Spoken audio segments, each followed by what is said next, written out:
to Sierra's World. Hi. Hi, today we are reading two books. One is called Gulliver Travels to Lilliput. Second is called Lots of Helpers. Yeah, it's called Lots of Helpers. But what should we read? Lots of Helpers or Gulliver Travels to Lilliput? Let's read Lots of Helpers. Come on. There's half-heart. Let's read Lots of Helpers. Let's go. Hi, so we can read this book. This is my son called Lots for Helpers. Yeah, Lots of Helpers. Let's read it. Hi kids, let's go read the books. Lots of Helpers. Yeah. Let's read it. My mom is my helper. She helped me put on my boots. My grandmother is my helper. She helped me get on the bus. The bus driver is a helper. He drives the bus and takes me to school. To school. The crossing guard is a helper. He helped me cross the street.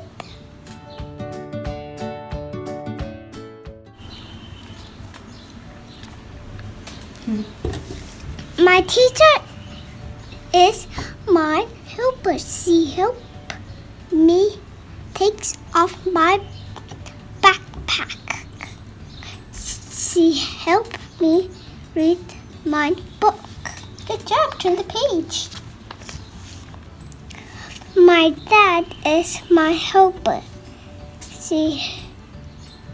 He helped me pick up my room. Yes, next page. Room.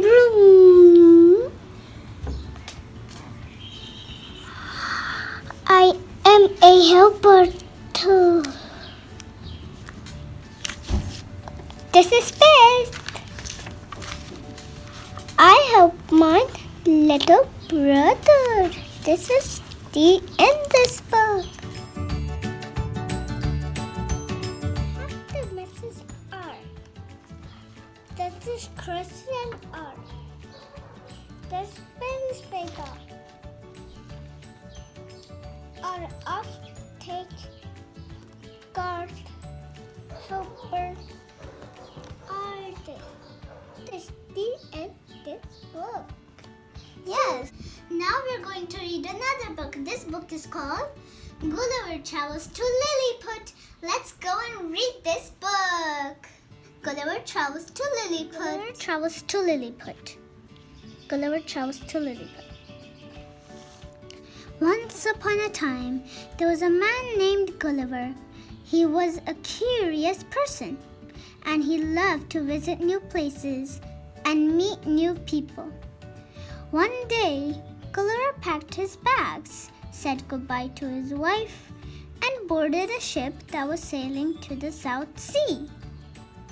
After sailing for many days, one of the sailors spotted a large rock up ahead. The captain tried to steer around it, but it was no use.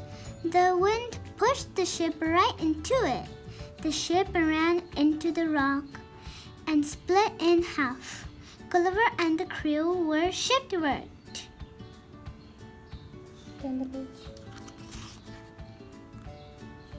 The sailors had to abandon the ship.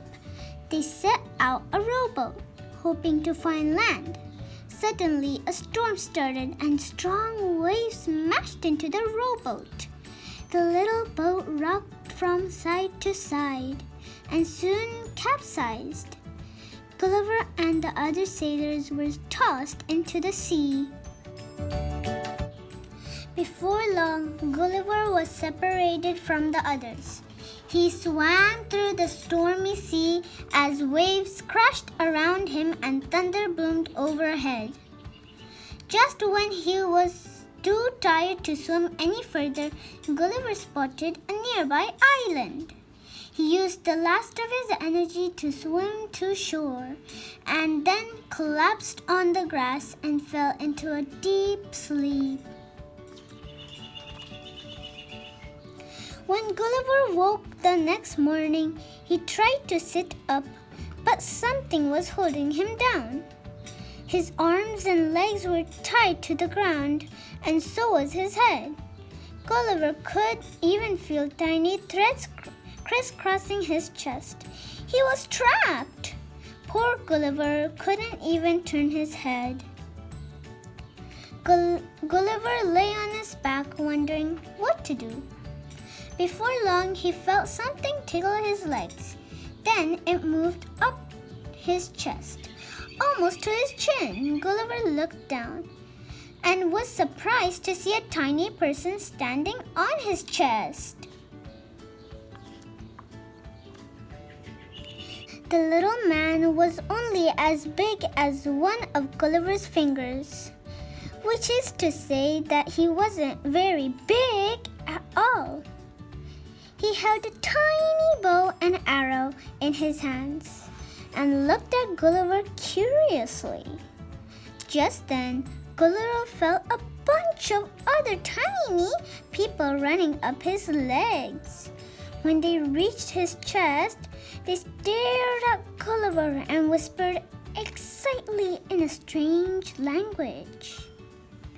"Not sure what to do," Gulliver yelled. The tiny people were terribly frightened by the sound of his booming voice. They leaped off him in a hurry. Gulliver tried to see if anyone had been hurt by jumping from such a great height, but he was unable to turn his head.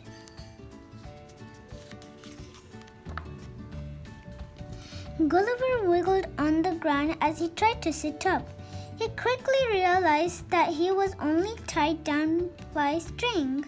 He pulled hard. He managed to break some of the strings that held down his head and left arm. Now able to move his head a few inches, Gulliver turned to see what was happening beside him. "Tonglophonak!" cried the tiny man as Gulliver moved. Suddenly, Gulliver felt 100 tiny arrows prick his left hand. The little people had attacked him. But the arrows were so small that they didn't hurt Gulliver. They only felt like little pinpricks.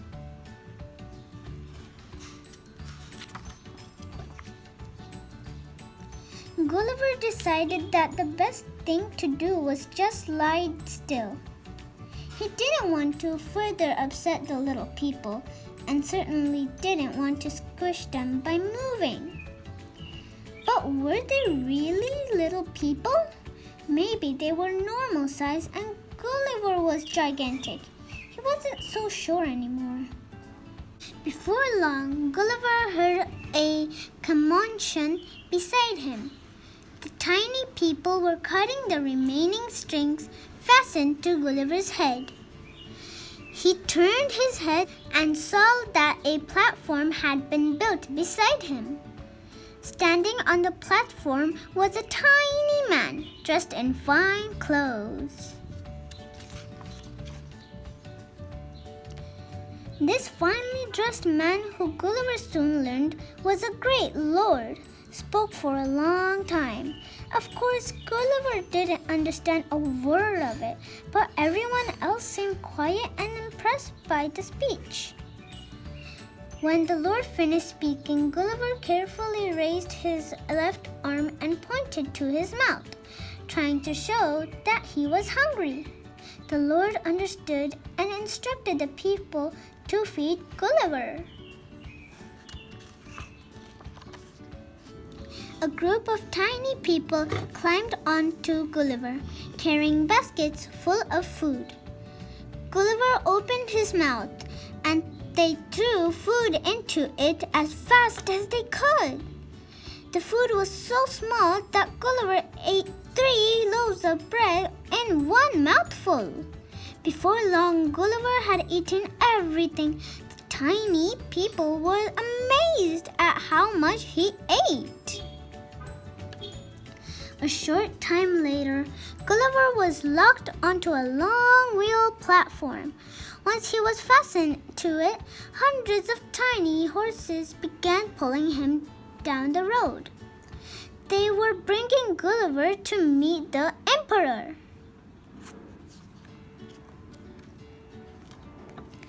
When they finally arrived in the capital, Gulliver was brought to the largest building in the city.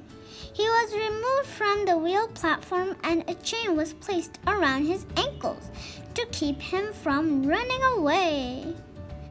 Gulliver had many visitors. The emperor, his counselors, and the townspeople were curious about the giant man. Gulliver sat politely as they chattered in the strange language. The next day, a group of tiny tutors came to teach Gulliver their language. Gulliver was very clever, so he was quickly able to understand and speak the new words. He learned that the kingdom was called Lilliput, and the tiny people were Lilliputians.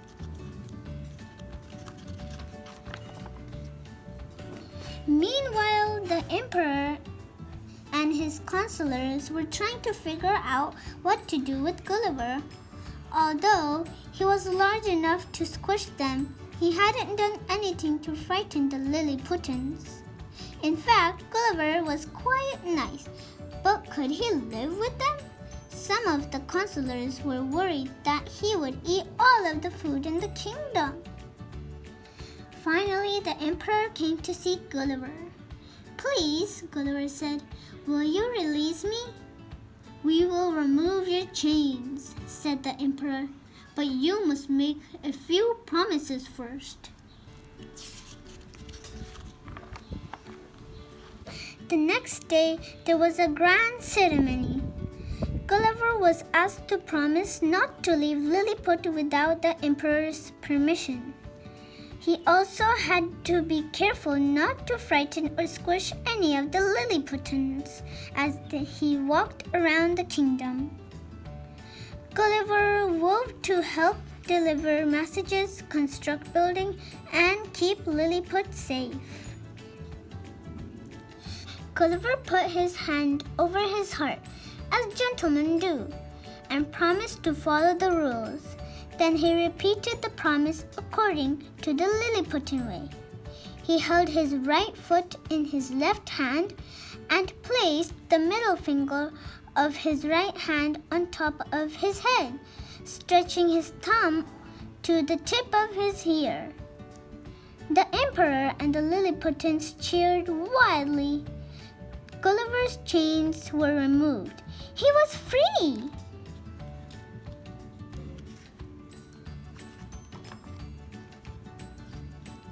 Gulliver lived in Lilliput for some time, helping the emperor and the Lilliputians.